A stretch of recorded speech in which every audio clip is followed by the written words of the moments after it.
sisi ni umri wa miaka 40, lakini ukimtazama yule jini, yani ni jini bado kijana, yani unamkuta jini ana miaka 2010, bado ukimtazama ni kijana. Sasa wanaishi umri mrefu sana, ndivyo Mwenyezi Mungu alivyowaumba, na wanaishi katika miji yao na wanatembea katika mambo yao.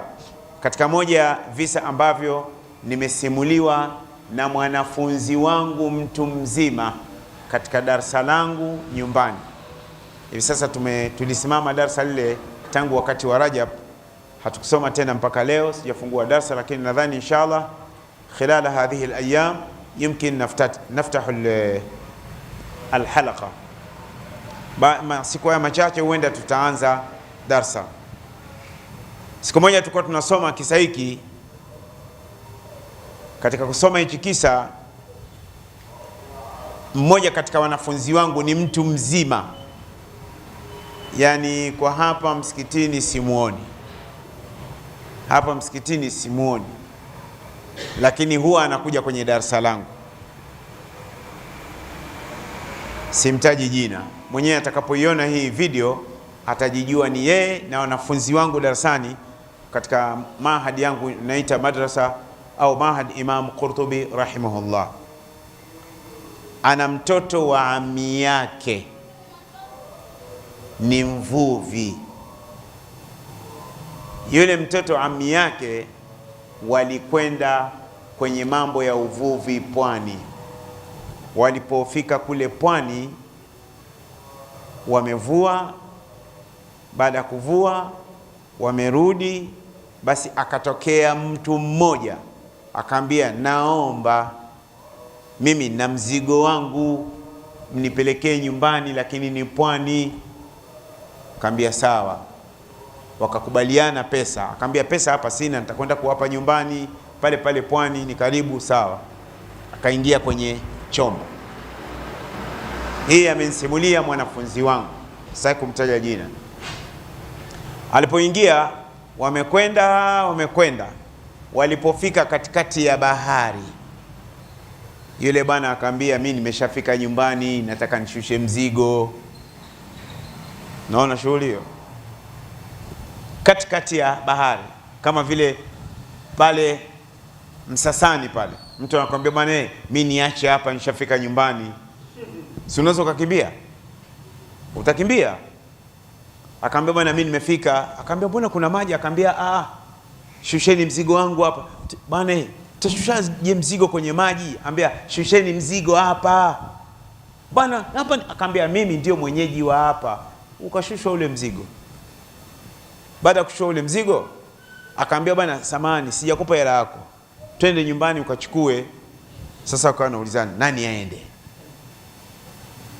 wale watu wa kwenye mashua, nani aende, nani aende, nani aende. Akawa amekwenda huyo bwana ambaye ni mtoto wa ami yake huyo mwanafunzi wangu.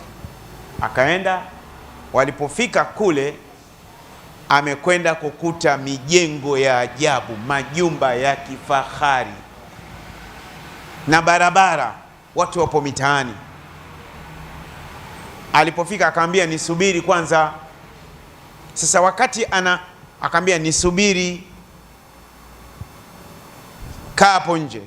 Sasa wakati anasubiri pale aletewe ile pesa, kuna dirisha lilikuwa wazi kama hivi.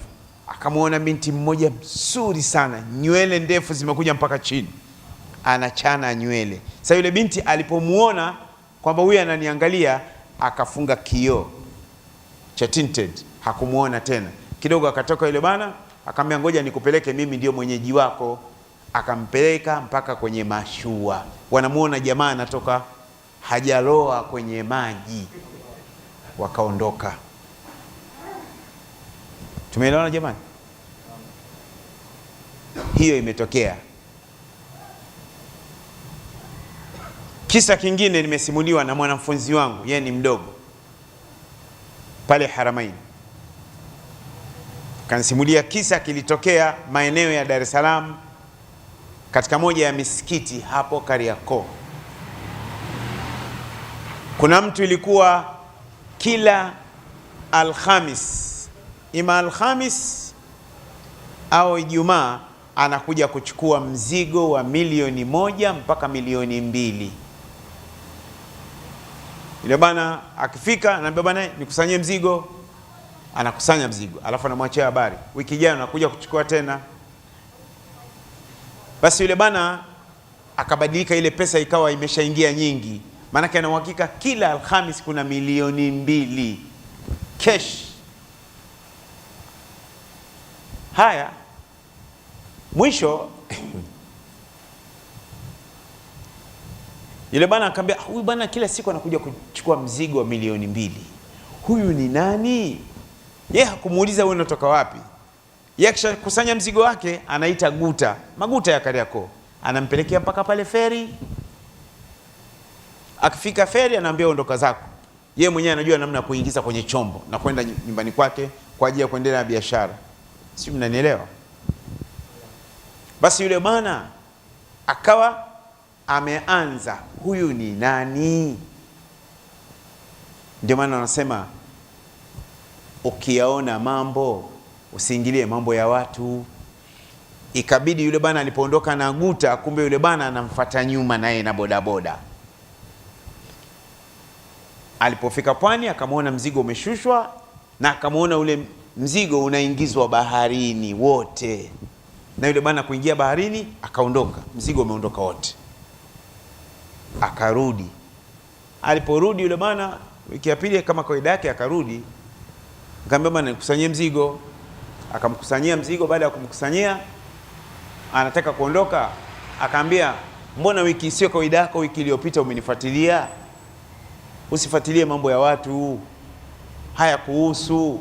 Yule bwana hakurudi tena, hakuuza milioni 2, akarudi kwenye kuuza karanga. Anauza karanga. Sasa hao ni viumbe ambao tunaishi nao na tunakutana nao sana mitaani na hapa msikitini tunaswali nao, kama nilivyokuambieni, wala msiwe na hofu. Wapo humu ndani wanaswali, tutaswali nao Isha, lakini hawa ni wema, hawana tabu kabisa, ni ndugu zetu katika imani.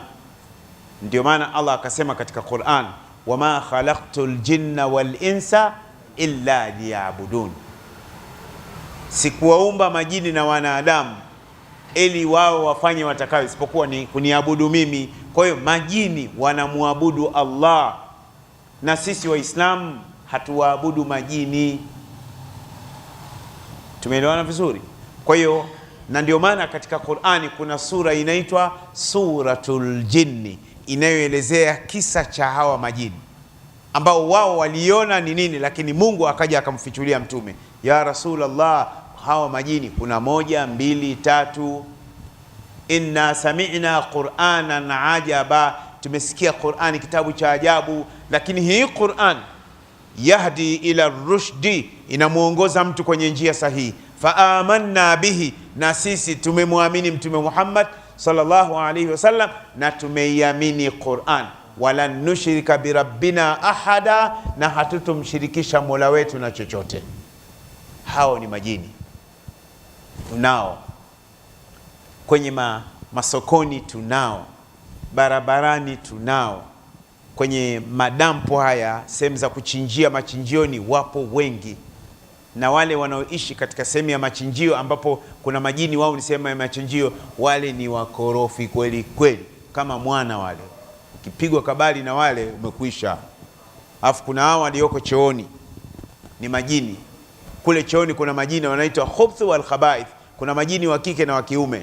Ndio maana mtume ametufundisha, ukitaka kwenda chooni, kabla ya kuingia hapa unasema Allahumma inni a'udhu bika minal khubthi wal khaba'ith, kisha unatanguliza mguu wa kushoto, unakwenda unafanya shughuli zako, unastanji. Ukimaliza, ukitoka unasema ghufranaka, au riwaya nyingine ghufranaka alhamdulillahi alladhi adhhaba anni al-adha wa afani.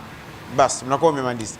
Na ndio maana hata mtume ametufundisha, inapofika jioni majira saa 11, saa 10, majini wanakuwa wengi sana sana barabarani. Ndio maana ametufundisha kwa watoto wadogo kutokuwatoa sana barabarani. lakini dunia yenyewe ndio hii, tunafanyaje? Na ndio maana hata homa nyingi, Allah atuhifadhi, mara nyingi homa nyingi, maradhi ya ajabu ajabu, mara nyingi yanaanza majira ya saa 10, 11. Sawa. Na hawa majini wanawapenda wanawake wa kibinadamu, na majini wa kike wanawapenda wanaume wa kibinadamu. Unachomoka vipi? Nakumbuka masala hii mara mwisho kumsikiliza mufti wa Tanzania Sheikh Hamed ibn Juma ibn Hamed rahimahullah, aliwahi kuizungumza hii masala. Tena alikuwa anatoa darsa, nadhani msikiti wa Mwembe Chai, mwishoni alikuwa na darsa ya tafsiri ya Qur'ani Mwembe Chai mwezi wa Ramadhani, kama mnakumbuka, karibuni mara 2 mara 3 aliwahi kuizungumza hii masala. Siku hiyo naisikiliza masala hii, nipo kwenye gari, tupo pale fire, tunasubiri gari zipishane, tulikuwa tunarudi Magomeni. Sasa alipata kuizungumza hii masala ya shekhe kwamba je, majini wapo hawapo, je inafaa kuwaoa haifai kuwaoa, akaizungumza ile masala. Sasa sijui zile CD zake zipo za shekhe, manake kile ilikuwa ni chuma mwamba katika miji ya Afrika Mashariki tulipoteza mwamba ni yule bwana mkubwa Sheikh Hamed bin Juma ibn Hamed rahimahullah. Nadhani kwa leo tuishie hapa, inshallah tutakuja kuonane tena wiki ijayo, inshallah tutakuja kuangalia, je, majini ni nani? Kwa nini wameitwa majini? Je, wanakula hawali? Na kama wanakula nini? Na kama wanakunywa nini? Majini wanaishi wapi? Tutakuja kuangalia hapo inshallah. Na je, majini wanakufa hawafi? Maana kuna mtu mmoja katika moja ya darasa zangu naendesha misikitini aliwahi kuuliza, akaambia, shekhe, majini wanakufa hawafi? Nikamwambia, majini wanakufa kama sisi wanadamu. Makaburi yapo wapi? Nikamwambia, we sema hapo ulipo, sema majini, nataka nije nishiriki katika mazishi yenu. Akamwambia, itakuwaje? Sasa nataka kujua wanazikana wapi. Wewe unafuatilia mambo mpaka kuna mambo mengine ukiyafuatilia inakuwa hatari. Kwa hiyo ni faida ambayo tuitaka kuitoa leo. Allah aweke katika mizani ya uongozi wa msikiti wa Mwenye Mkuu, na aendelee inshallah na hii, kwa sababu ni khairi kubwa sana. Darasa hili linafika mbali sana. Mwenyezi Mungu aweke katika mizani yao wale waliotangulia na wale walioko hai, Allah wape afya njema. Waliotangulia Allah aweke katika neema ya makaburi, wapumzike, kwa sababu wenyewe waliofanya khairati hizi wanaona huko waliko, wanaona na wanatamani warudi waongeze. Haiwezekani. Wanatamani warudi, haiwezekani. Sasa mimi na wewe ambao bado tumepewa pumzi, tumepewa pumzi, afya, na hii neema tulionayo Tanzania ya amani, basi kila mmoja ajitahidi kufanya kheri kiasi awezacho. Tumeelewana jamani? Ajitahidi kufanya kheri kiasi awezacho, insha Allah. Subhanakallahumma wa bihamdika, nashhadu an la ilaha illa anta, nastaghfiruka wa natubu ilaik.